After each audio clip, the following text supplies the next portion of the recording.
celebrating your wins today on the Daily Show. 5, 4, 3, 2, 1, 0, ignition, liftoff. Do boom boom chick boom boom ba boom ba boom chick boom boom chick. Hey everybody, welcome to the Daily Show. It has been a long and cold week here in the Midwest, and for those of you who are in the South, you can feel free to rub that in our faces because you're like, well, screw you. You chose to live there. It is a chilly one.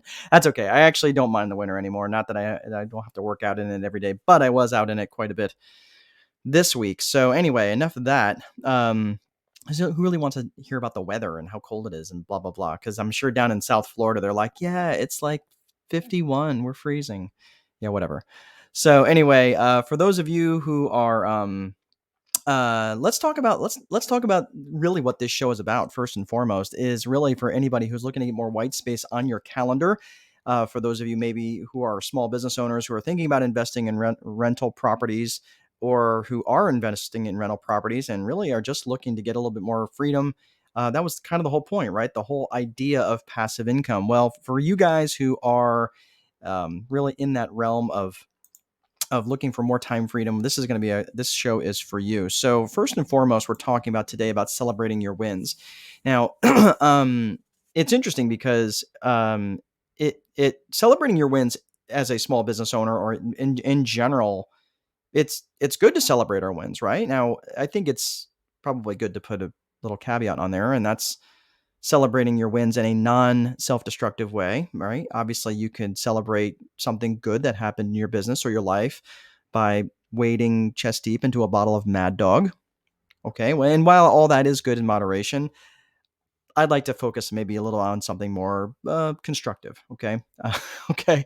So as some of you know, I once belonged to BNI. Now, for those of you who are not familiar with BNI, BNI is a global networking organization, and they've got like 300,000 members worldwide.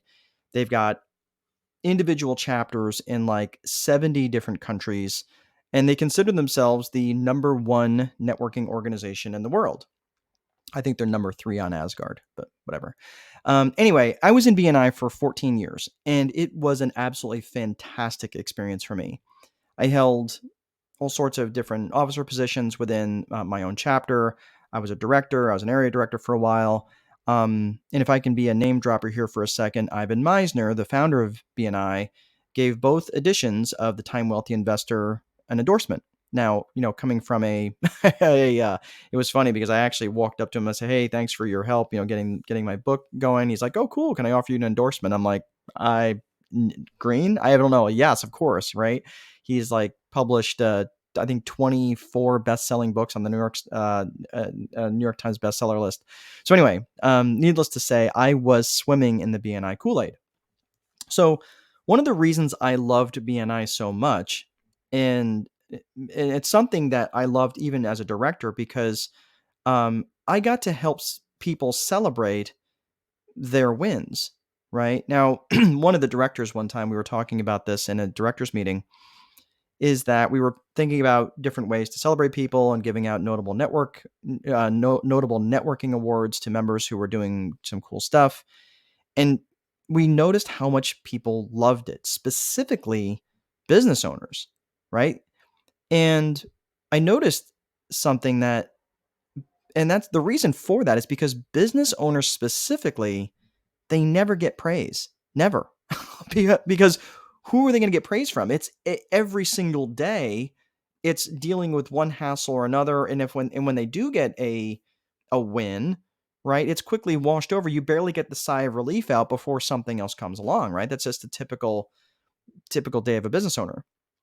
So, it really made me realize how much we just focus on the negative stuff, especially as small business owners. Now, again, this show is really for a lot of business owners who I know a lot of business owners watch this, whether you're interested in residential rentals or not, or any sort of rental properties or whatever.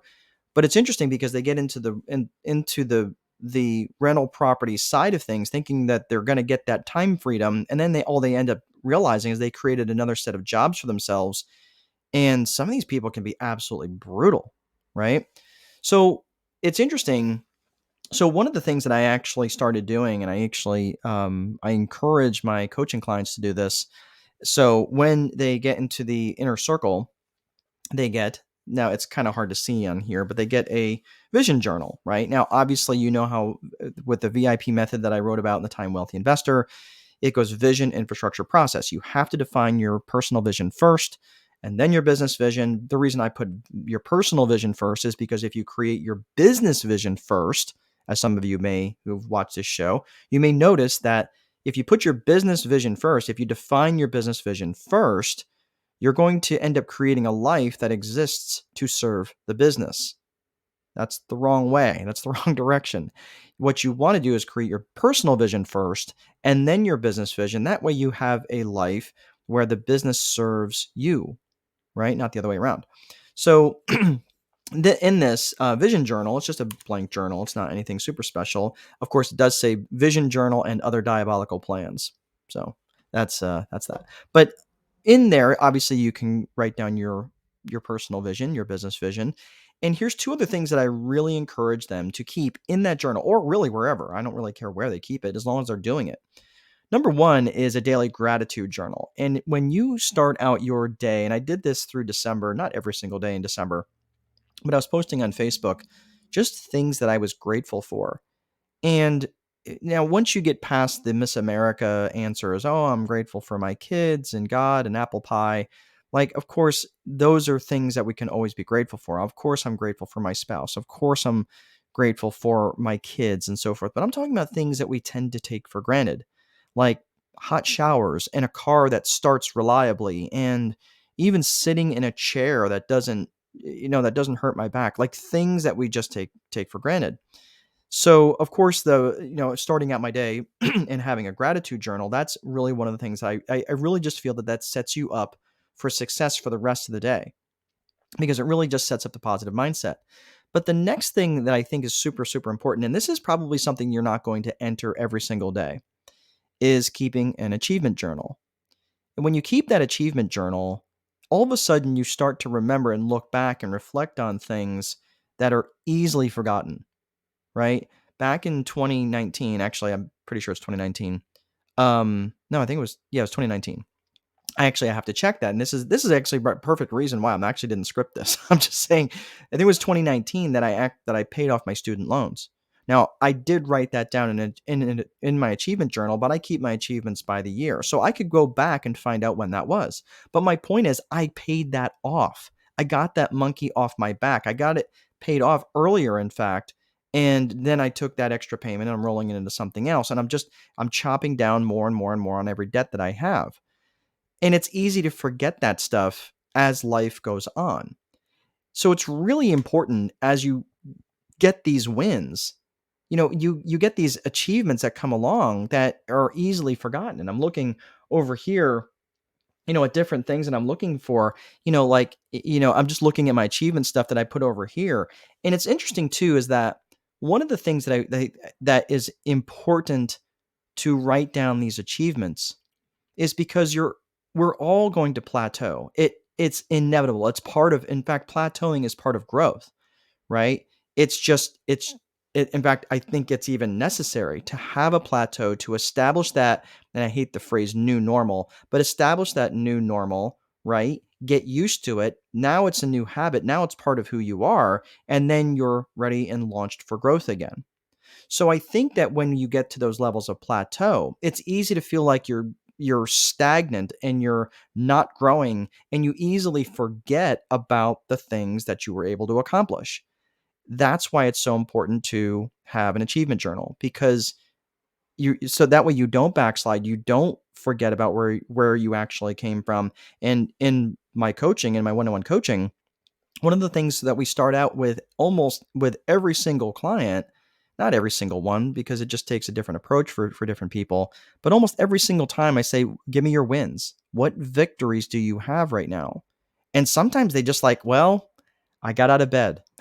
and that's it. I'm like, okay, great. You're out of bed, right? Because sometimes people are just so down on themselves. All right, man, that's great. Let's build from there. And then when we start building, and then all of a sudden, like, oh, wait a minute, I do have a win. I do have a victory. And they can go on and they can start. And next thing you know, the floodgates open. It was interesting. A client, we were in our mastermind. This was not the last mastermind, but it was a couple out of Missouri. And I challenged them to write down as many achievements as they could.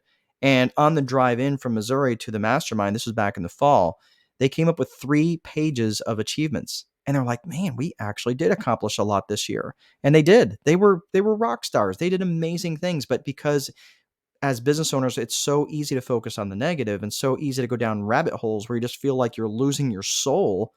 That's why an achievement journal will really help you. It'll help you get through those levels of plateau and on to where you're ready for growth again. So that's why it's important to celebrate your wins, and that's a good mechanism that I use for that. So that's all I have for today. I hope you guys are. Oh, I got a. Hello, Kathleen Paul. Kathleen, I believe you have a birthday today. So happy birthday to you. I And is my family out in Las Vegas. I hope you're having a great time out there. I know it's a lot warmer out there. So, anyway, please be sure to place a value on your free time, because if you don't, someone else will. But most important, there is no amount of money that will make time irrelevant. Have an awesome day. Have an awesome weekend, everybody. Take good care. We'll see you again.